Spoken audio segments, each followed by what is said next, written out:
Thank you, Mr Acting Deputy President. I rise today to pay tribute to the work of our Australian Defence Department and Australian defence industry. Excuse me, order. Point of order. I believe he's jumped the gun. No? No? There's no point of order. Senator Johnston.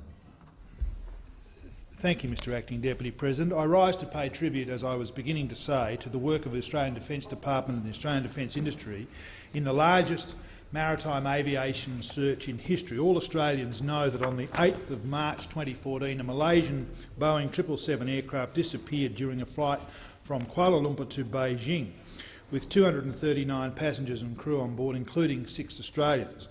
No evidence of a crash site has been found, but it is now presumed that flight MH370 ended its journey in the southern Indian Ocean, where the search continues today.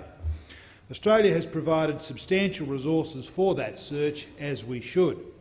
An initial search for the aircraft focused on part of the South China Sea, where the plane had disappeared from air traffic control radar screens as it headed towards the Vietnamese southern coast.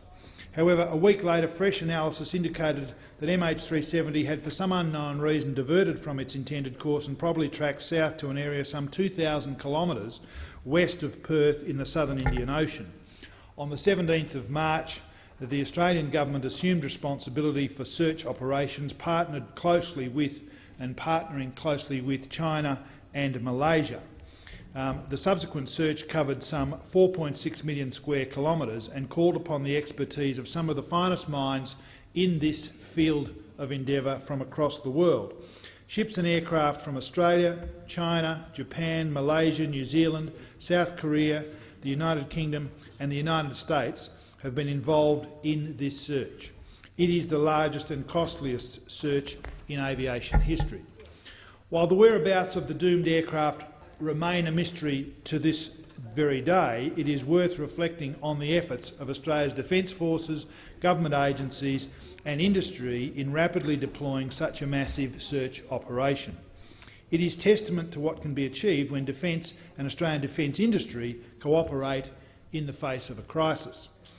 It also underlines the importance of maintaining and enhancing our own defence industry capability. I would like to firstly commend the Department of Defence for playing a key role in supporting the Australian Maritime Safety Authority as the lead search and rescue agency. The Royal Australian Navy's Fleet Base west at Garden Island south of Perth and RAAF Base Pearce north of Perth worked quickly to prepare the facilities to support a search force that would consist of multinational assets which would not just consist of units from our closest allies. The Royal Australian Navy's replenishment ship HMAS Success was the first Australian vessel to search for MH370, deploying on 19 March from Fleet Base West. In the following weeks it was joined by Anzac-class frigates HMAS Perth and HMAS Toowoomba. RAAF Base Pearce and Perth International Airport became the hubs for air search efforts involving more than 22 military aircraft and civilian jets from Australia, Malaysia, New Zealand, United States, China, Japan and South Korea. In the 42 days of searching, at that time some 345 air sorties were conducted into some of the most remote maritime regions on our planet. The entire search operation was led by Chief Coordinator of the Joint Agency Coordination Centre, Air Chief Marshal Sir Angus Houston. In just one day's work, Air Chief Marshal Houston would coordinate up to 10 military aircraft, 4 civilian aircraft and 13 ships into the search area. The Joint Agency Coordination Centre also liaised closely with Boeing, the United Kingdom's Air Accidents Investigation Branch and Malaysia's Department of Civil Aviation. This was an extraordinary effort logistically and diplomatically. I have mentioned the work of various parts of defence and of government agencies, but I think it's important to spend some time talking about the critical work of our local defence industry players in the search for MH370, which has been largely unrecognised and, as I have become aware, unfortunately in some cases inaccurately reported. It demonstrates in stark relief the importance of fostering local defence industry expertise and capability in Australia.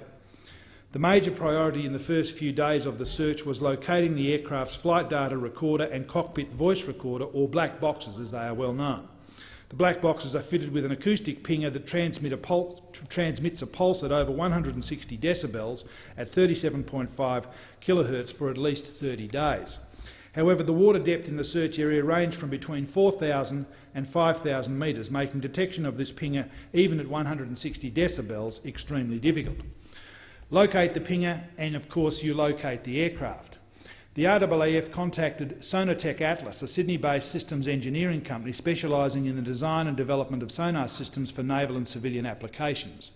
Sonatech had worked on the design, manufacture and support of submarine sonars for the Royal Australian Navy, the United States Navy and a number of NATO navies. Sonatech has also developed an acoustic processor that could be used to detect and analyse acoustic signals picked up by sonobuoys. Defence knew that Sonatech Atlas's acoustic systems could locate submarines from an aircraft, but could it locate the ping from black boxes some 5 kilometres under the water? This was the burning question. It is important to note that the frequency and nature of the pinger is quite different from the acoustic signatures that are usually searched for with sonobuoys. Sonatech's team investigated the situation and determined that a combination of its equipment and a particular sonar buoy could be used to detect the black box pinger. Within 3 days of being contacted by the RAAF, Sonatech Atlas had assembled a system in Sydney, tested it in its lab and shipped it to RAAF Edinburgh in Adelaide, where it was assessed by the engineering personnel of 92 Wing and the Maritime Patrol Systems Program Office, and then installed into Australian Maritime Patrol aircraft. Shortly after which that aircraft deployed to Western Australia to participate in the search. Within 2 weeks, a further 4 systems were assembled by Sonatech and sent to Western Australia for installation aboard Australia's other Maritime Patrol aircraft in search of MH370. Sonatech also provided 2 acoustic analysts to fly aboard our RAAF aircraft to assist with the collection and initial review and analysis of acoustic data. These on-scene reviews were supported by in-depth analysis conducted by DSTO staff, members of the Australian Joint Acoustic Analysis Centre at HMAS Albatross in Nowra, New South Wales, and Sonatech personnel in their Sydney office. This essentially tripartite approach with defence, science and local industry, highly specialised as it is, working together in short time, is just one example of how Australian high-tech industry can and does effectively work with government. The RAAF had the only air assets involved in the search for MH370 that were capable of conducting an airborne acoustic search, a situation that attracted the interest of other air crews involved in looking for this missing aircraft. The Australian Maritime Patrol aircraft's acoustic search covered an area in the order of 3,500 square nautical miles. It is also worth mentioning that some of the specialist software used for the analysis had been progressed by Sonatech through the Capability and Technology Demonstrator Program administered by the Defence Science and Technology Organisation. This demonstrates the relevance and value of the CTD program in enhancing Australian defence capability. The loss of MH370 is a tragic and unfortunate event, Mr Acting Deputy President, the response to which is a clear demonstration of Australian ingenuity and an example of how defence and Australian industry can work together given the right environment. This is also true in the case of other government and defence agencies that were involved. The Defence Science and Technology Organisation, which I mentioned earlier, analysing acoustic data, predicting drift and re-evaluating Inmarsat signals used to determine the likely flight path of the doomed aircraft. The DMO's Maritime Signature Management and Target Services Program Office provided equipment and resources to support the pinger detection trials. The Maritime Patrol Systems Program Office, responsible for the maintenance, upgrade and configuration and control of Australian Maritime Patrol aircraft, rapidly assessed and approved the temporary configuration change. The search for flight MH370 has highlighted the need for the continued investment in and support for local capabilities, not just within government agencies and defence, but also in our local private industry. Australia must seek to advance its technological capacity and capabilities, preparing the nation for the future and future crisis.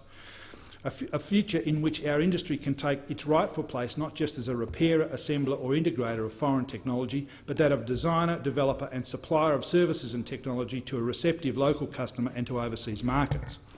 We must recognise that the skills that we do have and build on them.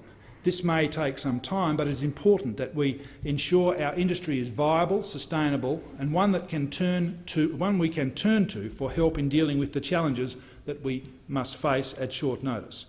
Not just those in our long-term future, but those also in the short term, particularly those crises which are impossible to predict. This government recognises the importance of Australian defence industry and is committed to the further development of its capacity and capabilities. We are, however, a prudent government that recognises that this cannot be at any cost.